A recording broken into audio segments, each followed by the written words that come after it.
This is Why Am I a Mets Fan, a podcast hosted by Samantha Croston and Ashley Wenskoski.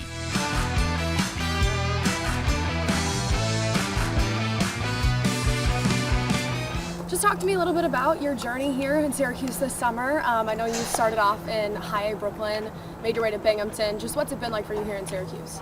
Oh man, going from, High A to Double A, I didn't think there was really much of a difference. And then, had good success, in High A and also Double A. And then got to Triple A and kind of got punched in the mouth right away. It's been a little bit of a struggle. First 3 weeks, had a rough inning in each outing.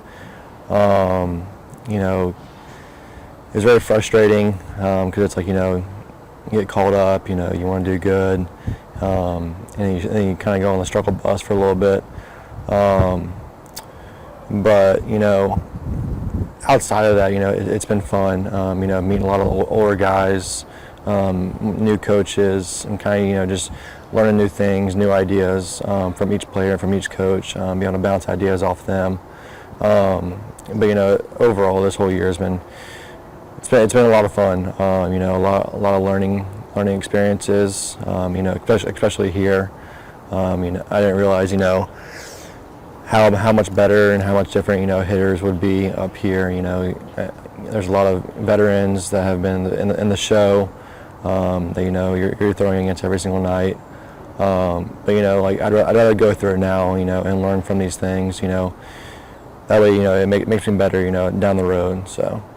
Like you mentioned, a little bit of a struggle when you first got up here, but in your last start, you seem to have gotten over that. So just what are some of the adjustments you've made as you've been here in Syracuse? Yeah, I think, one of them would be pitch sequencing, kind of learning to throw, what pitch at what time and why. I think the why is the biggest reason. So, just learning more about myself from that standpoint. But, like I said, last outing, was a big step on the road for me, I needed that one to help build the confidence a little bit. But for me, it was just, go out there and stay on the attack the whole time. Whenever I'm able to do that and have clarity in that, and then,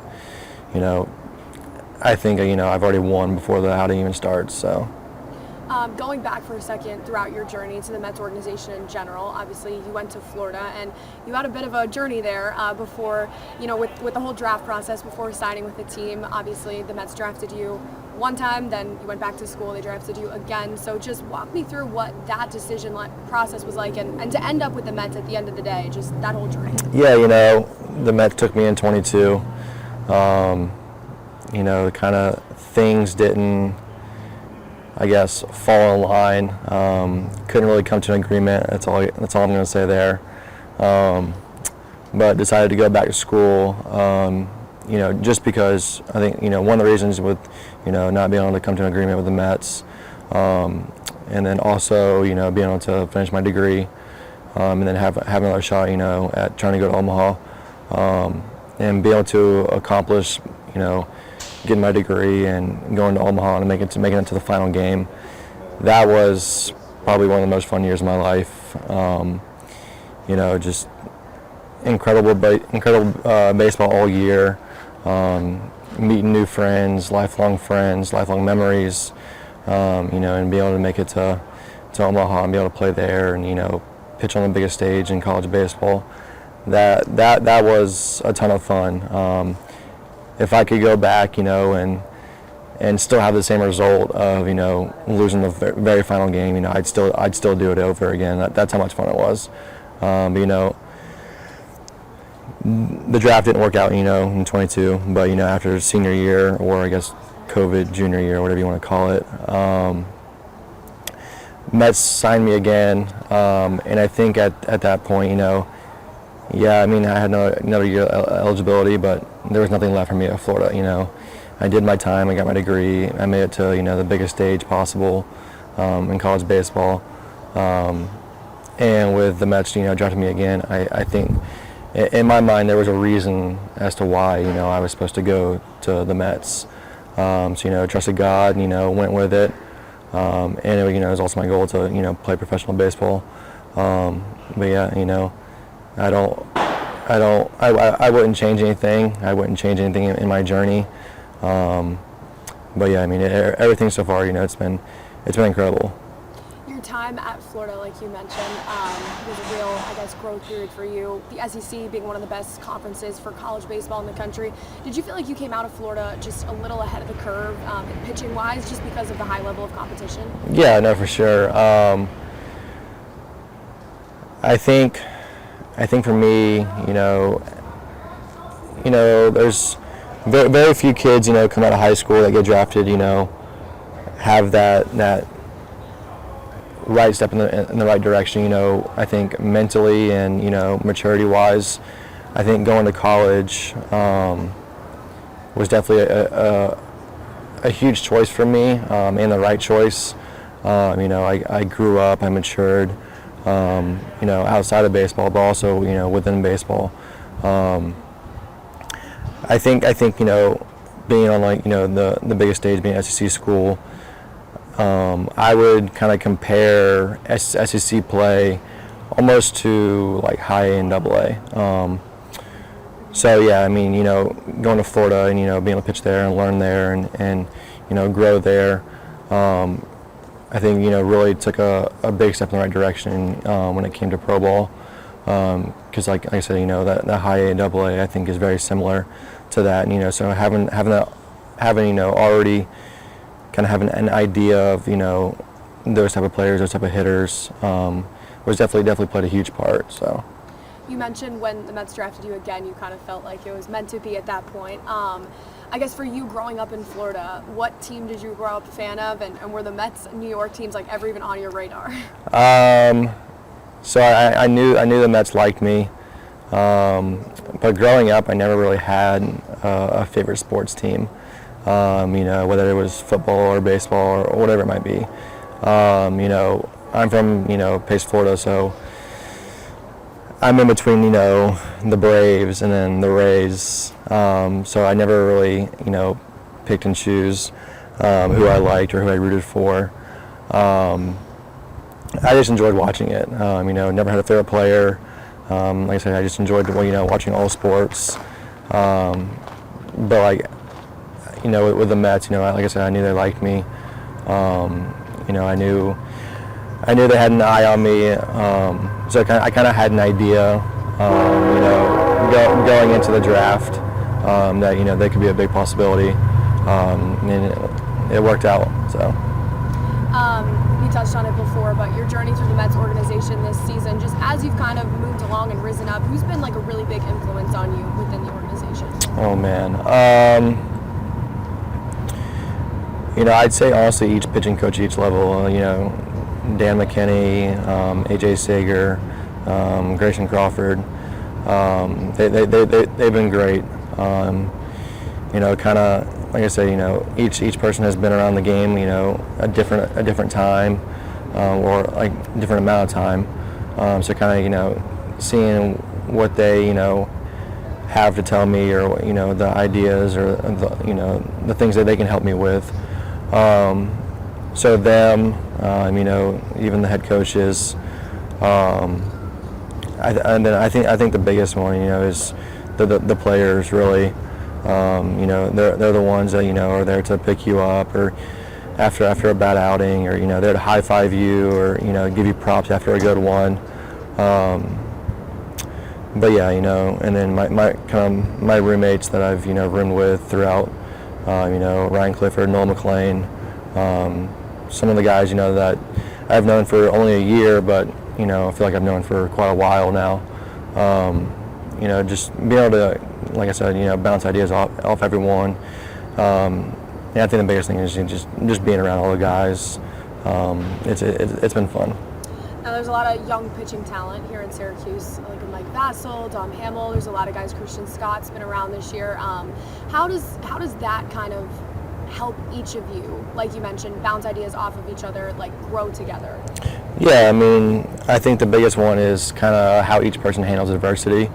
And kind of hey, this is what I do, especially an older guy. It's like, hey, you've been, through more adversity than I have. You've been around the game longer. What has helped you succeed or kind of, get out of a slump or kind of keep you, trending in a positive direction. I think a big person that, that I've leaned on is Christian Scott. I went to Florida with him for 2 years. And so just seeing the growth that he has had, going from playing with him to, him being in the show now, just kind of like I said, bouncing ideas off him of, hey, what did you do? What did you learn? How did you go about things? Because, it's, he made it from, college to the show pretty quick. I think like less than 2 years maybe.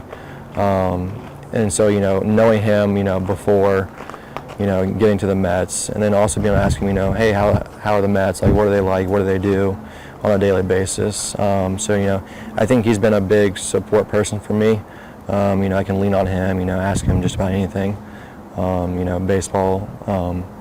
But yeah, he's been awesome. But yeah, like you said, like the younger guys, we're all kind of about the same age, but they've been here a little longer than I have. So being able to, like I said, bounce ideas off them, kind of get their take on things and their opinion. So. Yeah, and you mentioned a guy like Scott having seen New York, having seen Citi Field. I guess just what does he report back to you on what that's like, and how does that push you to try to get there? Yeah, of course, he says it's good, but it's good when it's going good. He's, when there's, there's some tough outings, there's always someone to say some things or whatever it might be. But it's just I think fans are just very competitive up here, and so are we. So we kind of know how to handle it, kind of how to kind of expect it. But he's been one to reach out. Every time I get moved up, like, hey man, congrats, super proud of you. Or after a good outing, like, hey man, like that was awesome. Keep going. Just kind of just asking him, about AAA, like, hey, how are hitters, been kind of struggling.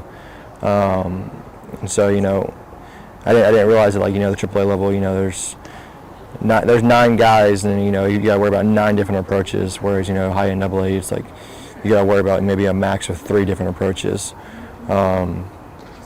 And so, just being able to ask him about those things, just kind of asking how, how's the big league level, how do you like it, what have you learned? So, those are all just different things that, kind of just talk to him about. And, he also asked me, like, hey, like, how are you doing, how's this, how's that, what have you learned, what are you struggling with?